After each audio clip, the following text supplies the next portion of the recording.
Je lis du livre de 1 Thessaloniciens chapitre 4, les versets 13 à 16. Nous ne voulons pas, frères, que vous soyez dans l'ignorance au sujet de ceux qui dorment, afin que vous ne vous affligez pas comme les autres qui n'ont point d'espérance.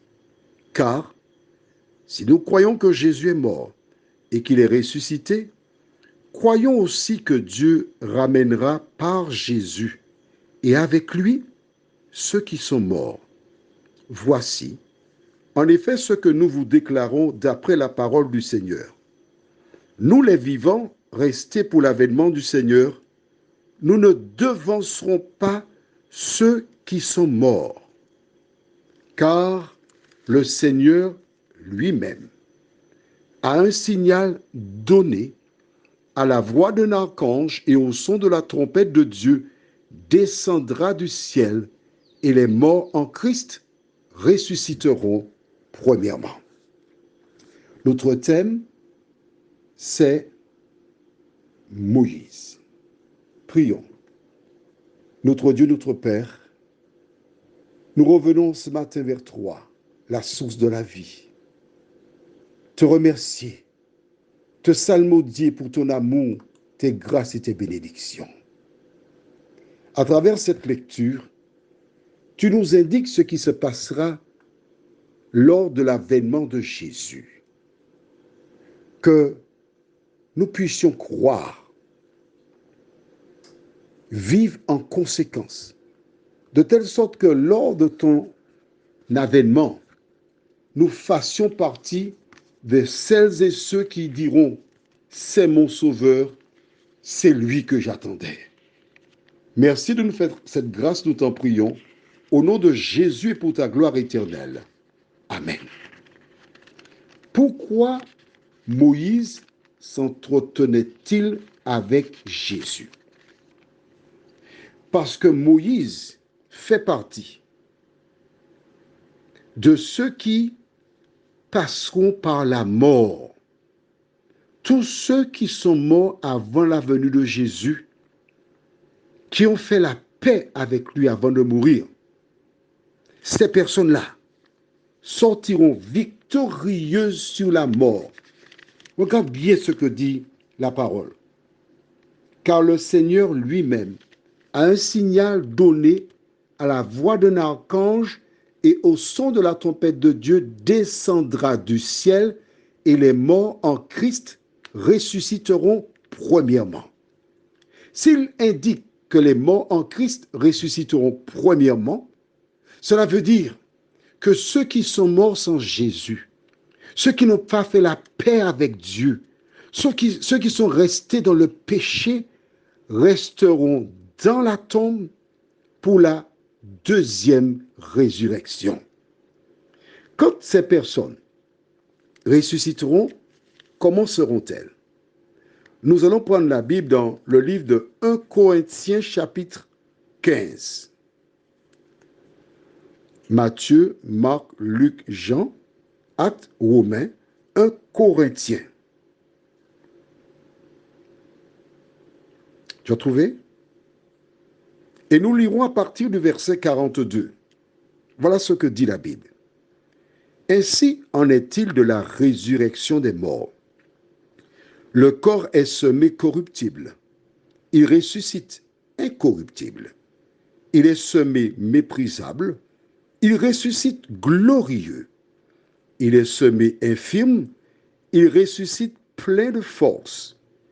Il est semé corps animal. Il ressuscite corps spirituel. S'il y a un corps animal, il y a aussi un corps spirituel.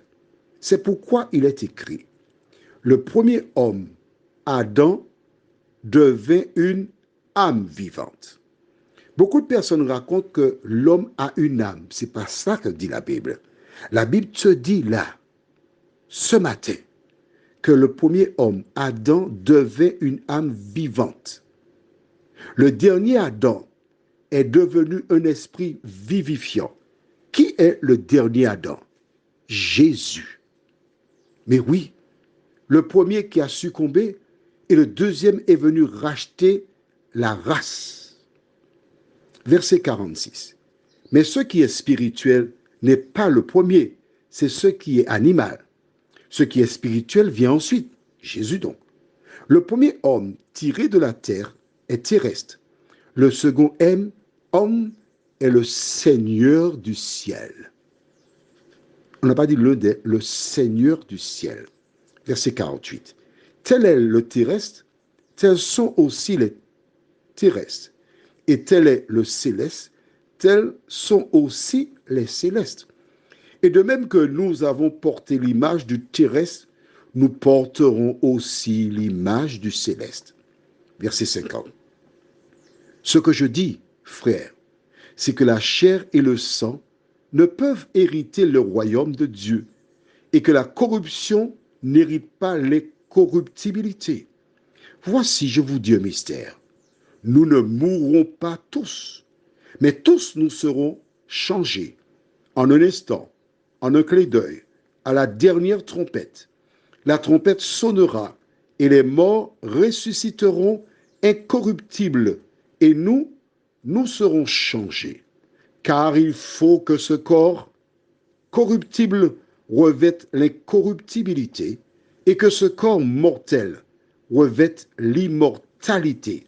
Lorsque ce corps corruptible aura revêtu l'incorruptibilité et que ce corps mortel aura revêtu l'immortalité, alors s'accomplira la parole qui est écrite.